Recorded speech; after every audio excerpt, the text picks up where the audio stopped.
ఒకరికి పరువు కోసం పోరాటం అయితే ఇంకొకరికి టేబుల్లో అట్లీస్ట్ 4th పొజిషన్లో కంటిన్యూ కావాలన్న ఆరాటం అనమాట. Yes, we are talking about Mumbai Indians and Punjab. వీళ్ళిద్దరి మధ్య మ్యాచ్ జరగబోతుంది. మరి వీళ్ళిద్దరి మధ్య జరగబోతున్న మ్యాచ్లో ఎవరిని మీద మీరు నమ్మకం పెట్టుకోవచ్చు? ప్లేయింగ్ 11 ఎవరు బాగా ఆడే అవకాశం ఉంది, ఎవరు బాగా ఆడకపోవచ్చు, పిచ్ ఎలా ఉండబోతుంది, అండ్ ఓవరాల్గా ఎవరికి ఎక్కువ విన్ పర్సంటేజ్ ఉంది, దాని గురించి పూర్తిగా చెప్తాను. కాబట్టి మిస్ చేసుకోకుండా వీడియోని పూర్తిగా చూడండి. ఫస్ట్ ఆఫ్ ఆల్, ఈ మ్యాచ్ ఎవరు గెలుస్తారు? పంజాబ్ అయితే పంజాబ్ అని, ముంబై అయితే ముంబై అని తప్పకుండా కామెంట్ చేయడం మర్చిపోవద్దు. సో ఒకసారి టేబుల్స్ పొజిషన్ చూసుకుంటే మాత్రం at the same head to head కూడా చూసుకుందాం మనం. ప్రస్తుతానికి పంజాబ్ వచ్చేసి 4th ప్లేస్లో ఉంది. ఈ మ్యాచ్ తప్పకుండా గెలవాలి, అది కంటిన్యూ కావాలంటే. ఎందుకంటే బ్యాక్ టు బ్యాక్ 4 మ్యాచ్లు ఓడిపోయింది. నెట్ రన్ రేట్ కూడా వీళ్ళది చాలా తగ్గిపోయిందని చెప్పి అనుకోవాలి. ప్లస్ 0.428కి వచ్చేసింది. 11 మ్యాచ్ల్లో 13 పాయింట్లతో ఉన్నారనమాట. అండ్ ముంబై ఇండియన్స్ సంగతి అంటే ఇక ఎలిమినేట్ అయిపోయారు. 9th పొజిషన్లో ఉన్నారు. 6 మ్యాచెస్ 6 పాయింట్స్ 11 మ్యాచెస్లో. Net run rate -0.585. ఒకటి అంతకు ముందు గెలిచారు, ఆ తర్వాత మళ్ళీ ఓడిపోతూనే ఉన్నారు. సో ఎలా తీసుకున్నా కూడా ముంబై ఇండియన్స్ పరిస్థితి అంతంత మాత్రమే ఉంది. వీళ్ళిద్దరి మధ్య జరిగిన హిస్టరీ ఏం చెప్తుందంటే 35 మ్యాచ్లు జరిగితే 18 పంజాబ్ గెలిస్తే 17 ముంబై గెలిచింది. కాబట్టి హిస్టరీ పరంగా చూసుకుంటే మాత్రం అమ్మి ఉంది. కానీ కరెంట్ సినారియోలో పంజాబ్ పరిస్థితి చూసుకుంటే కాస్త బెటర్గా అనిపించినప్పుడు కూడా ముంబై ఇండియన్స్కి ఇప్పుడు పెద్దగా పోయేదేం లేదు. ఇంకొక మ్యాచ్ ఓడిపోయినా కూడా ఆల్మోస్ట్ ఎలిమినేట్ అయిపోయారు. కాబట్టి వాళ్ళు ఇంకొంచెం ఎక్కువ ప్రెషర్ క్రియేట్ చేయడానికి వాళ్ళ అవకాశం ఉంది. పంజాబ్ది అలా కాదు, ఇప్పుడు పరువు కాపాడుకోవాలి. టేబుల్ టాపర్గా మొదలు పెట్టారు, అసలు అజేయంగా ముందుకెళ్లారు. కానీ కరెంట్ సిచ్యువేషన్లో మాత్రం బ్యాక్ టు బ్యాక్ 4 మ్యాచ్లు ఓడిపోయేసరికి ఇప్పుడు అందరు కూడా దీని గురించి వరీ అవుతున్నారు. పిచ్ రిపోర్ట్ ఒకసారి చూసుకుందాం. బ్యాటింగ్ ప్యారడైజ్ అనమాట ఇది మొత్తానికి ధర్మశాలలో. సో గట్టి క్లే పిచ్ కాబట్టి బౌన్స్ ఇంకా మంచి ఫాస్ట్ అవుట్ఫీల్డ్ ఉంటుంది. సముద్రం మొత్తానికి ఎత్తు ఉండడం వల్ల గాలి పల్చగా ఉంటుంది కాబట్టి బంతి సులభంగా బౌండరీకి వెళ్ళిపోతుంది. అండ్ ఇక్కడ స్కోర్ ఎంత వస్తుందంటే హై స్కోర్ ఉండడానికి ఈజీగా ఛాన్స్ ఉంది. మొదట ఇన్నింగ్స్లో ఎంత లేదనుకున్న యావరేజ్ 209 రన్స్ ఈజీగా వస్తుంది. So back to back 200 below scores అయిన తర్వాత ఇప్పుడు ఇంకొక 200 స్కోర్ రావడానికి రెడీగా ఉందన్నమాట. ఫేస్ వర్సెస్ స్పిన్ చూసుకుంటే చల్లని వాతావరణం కారణంగా కొత్త బంతితో ఫాస్ట్ బౌలర్లకు మంచి స్వింగ్ వస్తుంది అట్ ది సేమ్ టైం. కానీ స్పిన్నర్లు మాత్రం ఇక్కడ కొంచెం చాలా కష్టపడాల్సి ఉంటుంది.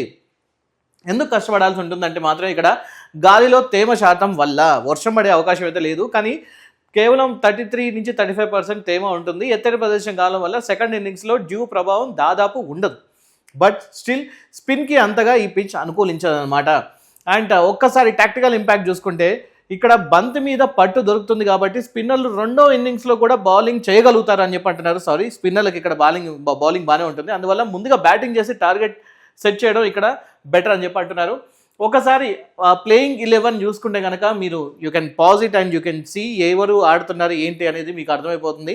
అండ్ ఇంపాక్ట్ ప్లేయర్ కింద చూసుకుంటే పంజాబ్ తరపు నుంచి వైశాఖ్ విజయ్ కుమార్, ముంబై తరపు నుంచి చూసుకుంటే మాత్రం రూదర్ఫోర్డ్ వచ్చే అవకాశం కనిపిస్తుంది అనమాట. అండ్ బ్యాటింగ్ ఆర్సనల్ చూసుకుంటే ప్రైమరీ స్టైల్ పవర్ హిట్టింగ్ అనమాట పంజాబ్ది. అండ్ ముంబై ఇండియన్స్ చూసుకుంటే బౌండరీ ఫోకస్డ్గా ఉండబోతుంది. అండ్ పవర్ స్ట్రైక్ రేట్ చూసుకుంటే పవర్ ప్లేది పంజాబ్ది 168 ఉంది, ముంబైది కాస్త ఎక్కువగా ఉంది, అరౌండ్ 170+ ఉంది. కాబట్టి పవర్ ప్లేలో ఎక్కువ డామినేట్ చేయగలిగేది ఎవరంటే ముంబై ఇండియన్సే.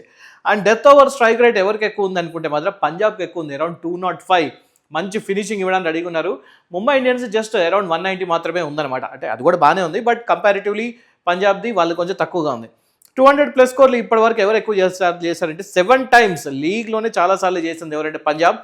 ముంబై 4 సార్లు మాత్రమే చేసింది. టాప్ బ్యాటర్స్ ఎవరున్నారు హెడ్ టు హెడ్ ఒకసారి చూసుకుందాం మనం. ఒకసారి పంజాబ్లో కూపర్ కాన్లీ ఉన్నాడు, 415 రన్స్, స్ట్రైక్ రేట్ 168 ఉందన్నమాట. టీంలోనే టాప్ స్కోరర్. అండ్ ఇంకొక పక్క ప్రభ్ సిమ్రన్ సింగ్ కూడా ఉన్నాడు, 382 రన్స్ చేశాడు, స్ట్రైక్ రేట్ 169 ఉంది. కాబట్టి పవర్ ప్లే స్పెషలిస్ట్ అనుకోవచ్చు. బట్ అలా అని చెప్పేసి ముంబైని తక్కువ అంచనా అయితే రియాన్ రికల్టన్ 382 రన్స్ చేశాడు, స్ట్రైక్ రేట్ 188 ఉంది. ఎక్స్ప్లోజివ్ ఓపెనర్ అనమాట, కుదురుకున్నా అంటే మాత్రం సెంచరీ కొట్టేస్తాడు. ఆ తర్వాత నమన్దీర్ కూడా 303 రన్స్ చేశారు, స్ట్రైక్ రేట్ 150 ఉందన్నమాట. మిడిల్ ఆర్డర్లో మంచి ఫినిషర్ పాత్ర పోషిస్తున్నాడు. అండ్ బౌలింగ్ ఆర్సనల్ చూసుకుంటే పంజాబ్ కంట్రోల్ వర్సెస్ ముంబై కష్టాల గురించి మాట్లాడుకోవాలి. ఇక్కడ పంజాబ్ ఎకానమీ వచ్చేసి 10.12 ఉందన్నమాట, కాస్త ఎక్కువగానే ఉంది వీళ్ళ బౌలింగ్ ఎకానమీ. సో వీళ్ళు రన్స్ ఎక్కువ సమర్పించుకుంటున్నారు. అలా అని చెప్పేసి ముంబైది ఎలా ఉంది అని చూస్తే ఇక్కడ వీళ్ళ చాలా చెత్తగా ఉంది. టు బి ఫ్రాంక్ 11.3 ఐపీఎల్లోనే అత్యంత చెత్త రికార్డు వీళ్ళ దగ్గర ఉందన్నమాట. సో వీళ్ళ బౌలింగ్ అంతగా వర్కౌట్ అవ్వట్లేదు. బుమ్రా అంతగా ఏం మ్యాజిక్ చేయలేకపోతున్నాడు. పంజాబ్ బౌలింగ్ యావరేజ్ తీసుకుంటే అరౌండ్ 26.4 ఉంది, బట్ ఇక్కడికి వచ్చేసరికి 55 ఉందన్నమాట. కాబట్టి ముంబై ఇండియన్స్ పరుగుల వరద ఎక్కువ ఇచ్చేస్తుంది ఈసారి కూడా, అది జరిగే అవకాశం ఎక్కువ ఉంది. అండ్ పంజాబ్కి సంబంధించిన వీళ్ళ స్ట్రెంత్ ఏంటంటే డెత్ ఓవర్లో వేరియేషన్స్ ఇంకా ఖచ్చితమైన కంట్రోల్ వీళ్ళ దగ్గర ఉంది.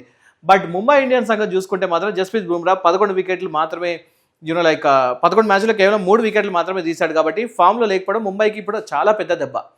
ఎవరైతే పెద్ద స్ట్రెంత్ అవుతాడు అనుకున్నారో అతనే చాలా ఇప్పుడు ఇబ్బందుల పాలు పడుతున్నాడు. అండ్ ముంబై ఇండియన్స్ కూడా ఇబ్బందులు తప్పట్లేదు. టాప్ బౌలర్ చూసుకుంటే వికెట్ టేకర్స్ కింద హర్షదీప్ సింగ్ 13 వికెట్లు తీశాడు. ఎకానమీ 9.92 ఉంది అనమాట పంజాబ్ తరపు నుంచి. Death over specialist and at the same time Vaishakh Vijay Kumar కూడా 9 వికెట్స్ తీశాడు. ఎకానమీ 10.85 ఉంది. Coming to Mumbai Indians, Ghazanfar 13 వికెట్లు తీశాడు. ఎకానమీ 10.02 మాత్రమే ఉంది. అండ్ బాష్ కూడా తీసుకుంటే కార్బిన్ బాష్ 7 వికెట్స్ తీశాడు. ఎకానమీ 9.27. కాబట్టి కాస్త వీళ్ళు ముఖ్యంగా ఎకానమీ మీద వర్కౌట్ చేస్తే ముంబై ఇండియన్స్కి కాస్త బెటర్ అయ్యే ఆపర్చునిటీస్ కనిపిస్తుంది. అండ్ టాక్టికల్ అడ్వాంటేజెస్ ఒకసారి చూద్దాం. ఫేస్ బై ఫేస్ ఒకసారి అనలైజ్ చేయడానికి ప్రయత్నిద్దాం. పవర్ ప్లే ఇంపాక్ట్ ఎవరికి ఎక్కువ ఉందంటే మాత్రం ముంబై ఇండియన్స్కి ఉంది. రోహిత్ అండ్ రికల్టన్ ఇద్దరు కూడా చాలా మంచి స్కోర్ చేస్తున్నారు. పరుగుల వరద అక్కడ తప్పకుండా ఉంది. మిడిల్ ఓవర్ కంట్రోల్ ఎవరి దగ్గర ఉందంటే పంజాబ్కే ఉంది. ఎందుకంటే వాళ్ళ దగ్గర మంచి బౌలింగ్ యావరేజ్ మిడిల్ ఓవర్లో వాళ్ళ దగ్గర ఉంది కాబట్టి. డెత్ ఓవర్ బ్యాటింగ్ కూడా ఎవరి దగ్గర ఉందంటే పంజాబ్కే కనిపిస్తుంది. 205+ స్ట్రైక్ రైట్తోని అదరగొట్టడానికి రెడీగా ఉన్నారు. స్పిన్ ఇంపాక్ట్ చూసుకుంటే పంజాబ్కే ఇక్కడ మళ్ళీ ఆధిక్యంగా కనిపిస్తుంది. చాలా డామినేషన్ చేస్తున్నారు. చాహల్ మంచి ఫామ్లో ఉన్నాడు.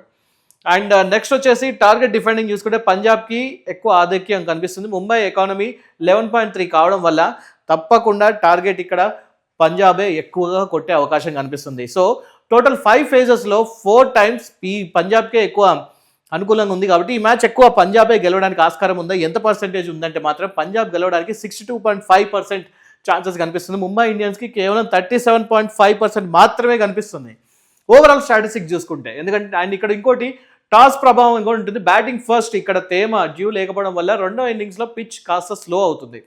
ఏంటి ఇక్కడ విజయానికి కారణాలు ఎందుకు పంజాబే గెలుస్తుందంటే హోమ్ అడ్వాంటేజ్ అండ్ పవర్ ఒకటి ఉంది. ధర్మశాలలో ఇప్పటికైతే 7 సార్లు 200+ రన్ స్కోర్ చేసిన బలమైన పంజాబ్ బ్యాటింగ్ లైనప్ ఉంది వీళ్ళ దగ్గర.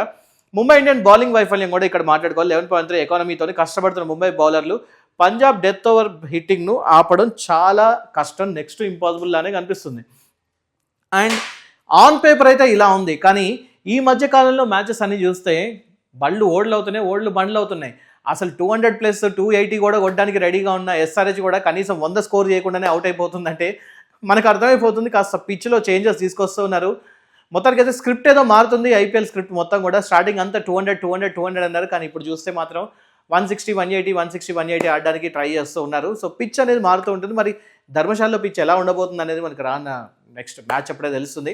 బట్ ఓవరాల్గా తీసుకుంటే మాత్రం పరిస్థితి ఇది. కానీ నాకు ఎందుకో ఈసారి ముంబై ఇండియన్స్ గెలిచే అవకాశం కనిపిస్తుంది. ఎందుకంటే ముంబై ఇండియన్స్కి ఇప్పుడు కోల్పోవడానికి ఏం లేదు. టీంలో చాలా ఇబ్బందులు అయితే ఉన్నాయి. ముఖ్యంగా కెప్టెన్గా హార్దిక్ పాండ్యా కొనసాగుతాడా లేదా అనేది కూడా ఇప్పుడు క్వశ్చన్ మార్క్ ఉంది. ఇన్స్టాగ్రామ్లో అన్ఫాలో గేమ్లు కూడా ఆడుతూ ఉన్నారు. గర్ల్ ఫ్రెండ్స్ విషయంలో చాలా గొడవలు అవుతూ ఉన్నాయి మేనేజ్మెంట్కి అండ్ హార్దిక్ పాండ్యాకి అని చెప్పి అంటున్నారు. చూద్దాం మరి ఏం జరగబోతుంది. మరి ఫైనల్లీ ఎవరు గెలుస్తారు, మీరేమనుకుంటున్నారు? ముంబై గెలుస్తుందా లేకపోతే పంజాబ్ గెలుస్తుందా? నాకైతే ఎందుకో ముంబై గెలవడానికి ఛాన్సెస్ ఉంది అనిపిస్తుంది. మరి ఫైనల్లీ మీరేమనుకుంటున్నారు దాని గురించి తప్పకుండా కామెంట్ చేయండి. Video like, share and subscribe. ఇంకొక వీడియోతో కలుసుకుందాం.